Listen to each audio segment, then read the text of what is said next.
Hello everyone, welcome to Sanmarga classes. ನಮ್ಮ ಸುತ್ತಮುತ್ತಲಿನ ದ್ರವ್ಯವು ಶುದ್ಧವೇ ಪಾಠದ ಮುಖ್ಯ ಪ್ರಶ್ನೆ 2. ಈ ಕೆಳಗಿನ ಪ್ರಶ್ನೆಗಳಿಗೆ ಉತ್ತರಿಸಿ. ಅದರಲ್ಲಿ ಪ್ರಶ್ನೆ ಸಂಖ್ಯೆ 6 ಯಾವುದಿದೆ? ದ್ರವ್ಯ ಎಂದರೇನು? ದ್ರವ್ಯ ಎಂದರೇನು ಅಂತ ಕೇಳ್ತಿದ್ದಾರೆ. ಹಾಗಿದ್ರೆ ನಾನ್ ದ್ರವ್ಯನಾ? ಹೌದು. ನೀವು ದ್ರವ್ಯನಾ?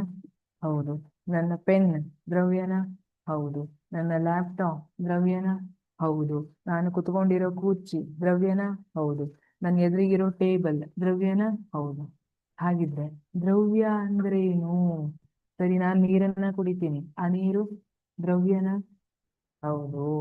ಉಸಿರಾಡ್ತಿದ್ದೀನಲ್ಲ ಗಾಳಿ, ಅದು ಕೂಡ ದ್ರವ್ಯ. ಹೌದು. ಹಾಗಿದ್ರೆ ದ್ರವ್ಯ ಅಂದ್ರೆ ಏನು? ರಾಶಿ ಹಾಗೂ ಗಾತ್ರವನ್ನು ಹೊಂದಿರುವ ವಸ್ತುಗಳಿಗೆ ದ್ರವ್ಯ ಎನ್ನುವುದು. ಅದಕ್ಕೆ ಒಂದು ರಾಶಿ ಇರಬೇಕು, ಗಾತ್ರವನ್ನ ಹೊಂದಿರಬೇಕು, ಅದನ್ನ ದ್ರವ್ಯ ಅಂತ ಕರಿತೀವಿ. ಸರಿನಾ?